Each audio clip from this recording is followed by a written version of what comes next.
ഇത് corona viral infection അല്ലെങ്കിൽ COVID-19 ന്യൂമോണിയയെക്കുറിച്ചിട്ടുള്ള ഒരു അവയർനെസ് വീഡിയോ ആണ്. സോ എല്ലാവർക്കും അറിയാം കോവിഡ് വൈറസിനെ കുറിച്ചിട്ട് വളരെ വ്യക്തമായിട്ട് എല്ലാവർക്കും അറിയാം. എന്നാലും ഇപ്പോൾ അതായത് ഈ അടുത്തായിട്ട് കോവിഡ് കേസസ് കൂടുതലായിട്ട് വരുന്ന ഒരു സാഹചര്യത്തിൽ ജസ്റ്റ് ഒരു റിമൈൻഡറാണ്. അതായത് നമ്മൾ നേരത്തെ എന്തൊക്കെ പ്രിക്കോഷൻസ് ആണ് നേരത്തെ കോവിഡ് വന്ന സമയങ്ങളിലെല്ലാം ചെയ്തത്, അപ്പോൾ അതിനെക്കുറിച്ചിട്ടുള്ളൊരു പ്രിക്കോഷൻസാണ്.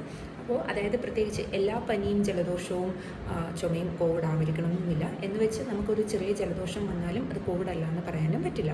അപ്പോൾ പേഷ്യൻസ് എന്താ ശ്രദ്ധിക്കേണ്ടതെന്ന് വെച്ച് കഴിഞ്ഞാൽ ചെറിയ സിംറ്റംസ് വരുമ്പോൾ തന്നെ അത് നമുക്ക് കോവിഡ് ആണെങ്കിലും കോവിഡ് അല്ലെങ്കിലും പ്രോപ്പറായിട്ടുള്ള ട്രീറ്റ്മെൻറ്റ് എടുക്കുക, പ്രോപ്പർ മെഡിക്കേഷൻസ് എടുക്കുക, റെസ്റ്റ് ചെയ്യുക, ആഹാരം കഴിക്കുക, റെസ്റ്റ് ചെയ്യുക, പിന്നെ നമ്മൾ ഐസൊലേറ്റ് ചെയ്യുക. കാരണം കോവിഡ് വൈറസ് എന്ന് പറയുമ്പോൾ സാധാരണ ആരോഗ്യമുള്ള ഒരു വ്യക്തിയിൽ വരുന്നതും, അതായത് രോഗപ്രതിരോധ ശേഷി കുറഞ്ഞ പേഷ്യൻസ്, അതായത് ഷുഗർ, ഡയബറ്റീസ് അല്ലെങ്കിൽ ഹൈപ്പർ ടെൻഷൻ, ഹാർട്ട് ഡിസീസ് അല്ലെങ്കിൽ ക്യാൻസർ, പ്രഗ്നൻസി, അങ്ങനെയുള്ള ഏതെങ്കിലും അവസ്ഥയിലുള്ള പേഷ്യൻസിന് കോവിഡ് വരുന്ന സമയത്ത് അത് സിവിയർ ആവാനുള്ള ചാൻസസ് ഉണ്ട്.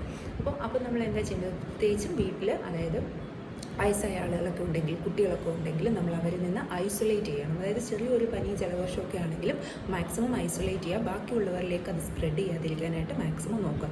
അതുപോലെ നമ്മൾ നേരത്തെ ചെയ്ത പോലെ പബ്ലിക് പ്ലേസസിൽ എവിടെയായാലും, ഹോസ്പിറ്റൽസിലായാലും പബ്ലിക് പ്ലേസസിൽ എവിടെ പോയിട്ട് വന്നാലും നമ്മൾ കൈ നന്നായിട്ട് വാഷ് ചെയ്യുക. അതുപോലെ തന്നെ നമ്മൾ എവിടെ പുറത്ത് പോകുന്ന സമയത്ത് മാക്സിമം നമ്മൾ മാസ്ക് യൂസ് ചെയ്യുക. അതുപോലെ നമ്മളുടെ ഫേസിൽ എവിടെയും കൈവച്ച് നമ്മൾ ടച്ച് ചെയ്യാതിരിക്കുക. പ്രത്യേകിച്ച് നമുക്കറിയാം വൈറൽ ഇൻഫെക്ഷൻ കോവിഡ് അതുപോലെ അതിൻ്റെ ഒരു സ്പ്രെഡിങ് റേറ്റ് കൂടുതലായതുകൊണ്ട് എപ്പോഴും അതായത് നമ്മൾ ഫേസിൽ നമ്മൾ ടച്ച് ചെയ്യാതിരിക്കുക, വാഷ് ചെയ്ത് നമ്മൾ ടച്ച് ചെയ്യാതിരിക്കുക. അപ്പോൾ അങ്ങനെ ശ്രദ്ധിക്കുക. അപ്പോൾ അതുപോലെ ഈ രോഗപ്രതിരോധ ശേഷി കുറഞ്ഞ പേഷ്യൻസ്, അതായത് ഡയബറ്റിക് പേഷ്യൻ്റ് അല്ലെങ്കിൽ ഹൈപ്പർ ടെൻഷനുള്ള പേഷ്യൻസ്, അപ്പോൾ അങ്ങനെയുള്ളവർക്ക് കോവിഡ് വരുന്ന സമയത്ത് അവർക്ക് കുറച്ചും കൂടി സിവിയറിറ്റി കൂടാനുള്ള ചാൻസസ് ഉണ്ട്. അല്ലെങ്കിൽ ഓൾറെഡി ലങ് ഡിസീസ് ഏതെങ്കിലും ട്രീറ്റ്മെൻറ്റ് എടുത്തുകൊണ്ടിരിക്കുന്ന പേഷ്യൻസ് അല്ലെങ്കിൽ ശ്വാസമുട്ടലുള്ള പേഷ്യൻസിനൊക്കെ കോവിഡ് വരുന്ന സമയത്ത് അവർക്ക് ഇത് കൂടാനുള്ള സാധ്യതയുണ്ട്. അപ്പോൾ പേഷ്യൻസ് എന്താ ചെയ്യേണ്ടതെന്ന് വെച്ച് കഴിഞ്ഞാൽ ചെറിയൊരു സിംറ്റംസ് ഉണ്ടെങ്കിലും അതായത് ചെറിയ പനി, ചെറിയ ജലദോഷം, അങ്ങനെ ചെറിയ സിംറ്റംസ് ഉണ്ടെങ്കിലും ഹോസ്പിറ്റലിൽ പോയിട്ട് പ്രോപ്പറായിട്ട് ട്രീറ്റ്മെൻറ്റ് എടുക്കുക. അപ്പോൾ ട്രീറ്റ്മെൻറ്റ് എടുത്ത് ഐസൊലേറ്റ് ചെയ്യുക. നിങ്ങൾ തന്നെ വീടിനകത്തും മാസ്ക് യൂസ് ചെയ്യുക. അതായത് അസുഖം മാറുന്ന വരെ വീടിനകത്ത് മാസ്ക് ചെയ്യുക. ടെസ്റ്റ് ചെയ്യാൻ പറയുന്നുണ്ടെങ്കിൽ അത് നിങ്ങളുടെ ഡോക്ടർ ടെസ്റ്റ് ചെയ്യാൻ നിങ്ങളുടെ അടുത്ത് നിർദ്ദേശിക്കുന്നുണ്ടെങ്കിൽ നിങ്ങൾ തീർച്ചയായിട്ടും ടെസ്റ്റ് ചെയ്യുക.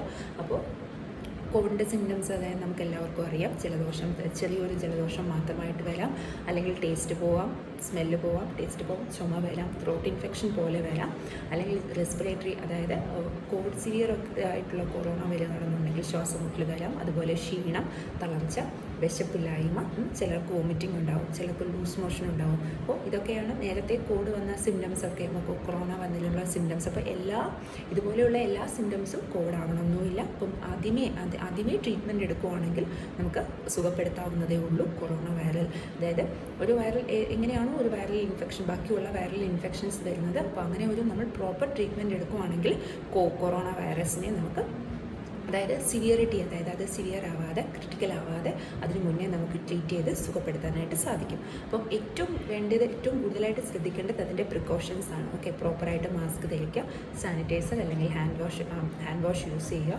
അപ്പോൾ അങ്ങനെ നമ്മൾ തന്നെ പ്രിവെൻറ്റ് ചെയ്യുക. അതായത് കോവിഡ് ഉണ്ടെങ്കിൽ തന്നെ ആർക്കും സ്പ്രെഡ് ചെയ്യാതിരിക്കാൻ വേണ്ടിയിട്ട്, നമുക്ക് സ്വയമായിട്ടും കൊറോണ കിട്ടാതിരിക്കാൻ വേണ്ടിയിട്ട് നമ്മൾ മാക്സിമം അതിന് പ്രിക്കോഷൻസ് എടുത്തിട്ട് ട്രൈ ചെയ്യുക എല്ലാ പേഷ്യൻസും.